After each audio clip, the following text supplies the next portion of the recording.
In Libya. Joining me to talk about the political and military difficulties, Shashank, the Associate Fellow at the UK's Royal United Services Institute, the RUSI. Shashank, good morning to you. Good morning. We have much ground to cover. Let us begin with the developments in the last few moments. You've been listening. Our Damon says that the attack appears, the Gaddafi attack appears to have now begun against Benghazi.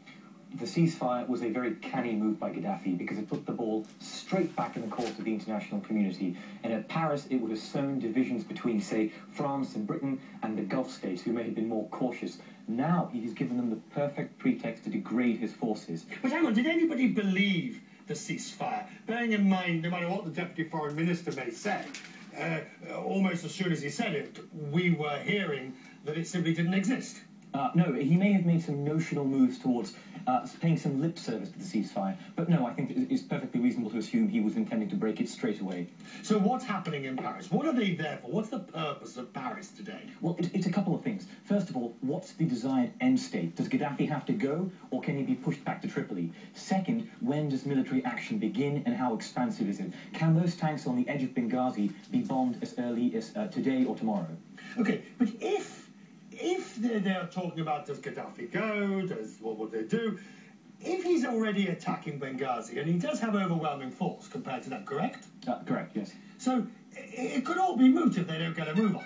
It could, although bear in mind he's not been at the gates of Benghazi as we've been suggesting. There's a propaganda battle going on both sides. So we've received some misleading information over the past week. At the same time, let's remember how difficult it was for Gaddafi to penetrate into Zawiya in the west. Urban fighting is hard. There is a defensive advantage, even with the inferiority in forces. So there is still time. So, unless he sort of, basically, to put it crudely, carpet bombs. Well, he may well do that. He has certainly indiscriminately shelled urban areas, but even so, it still takes time, and he will come up against grave resistance. And in that time... You say grave resistance. Where's this resistance? Where's the arms coming from this resistance? We saw one picture there, and we can see it again, of the plane being down, which yes. Our Damon tells us is actually from the rebels, or from the opposition. A rebel plane, yeah. I mean, where does it come from?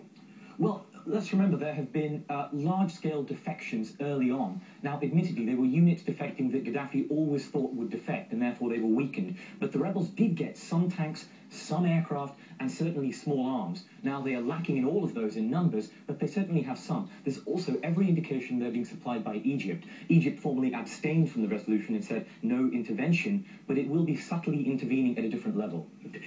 In Paris, talk me through the politics of Paris, if you like. We have Condoleezza Rice, we have Hillary Clinton, forgive me.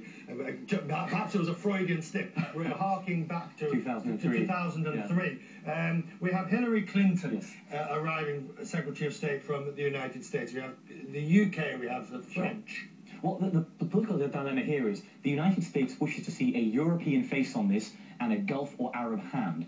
Pushing that all together is going to be tough. Because let's remember... Well, you say that, but they have got the two leaders there that are most likely to be able to do it, France and the UK. They have, but can you persuade the UAE and Qatar to play more than a notional, superficial role in all of this? Western and Arab militaries haven't fought together since 1991, 20 years. So it's very difficult in military terms, but also diplomatic terms, to get the Arab states on board with, say, ground strikes early on. Do they need more than a fig leaf from the Arab states? I think they do. If this gets into a prolonged campaign, like Kosovo, weeks and weeks and weeks, you don't want the anger, the frustration directed straight at the Americans and the British and the French. Okay, and tell me, why France?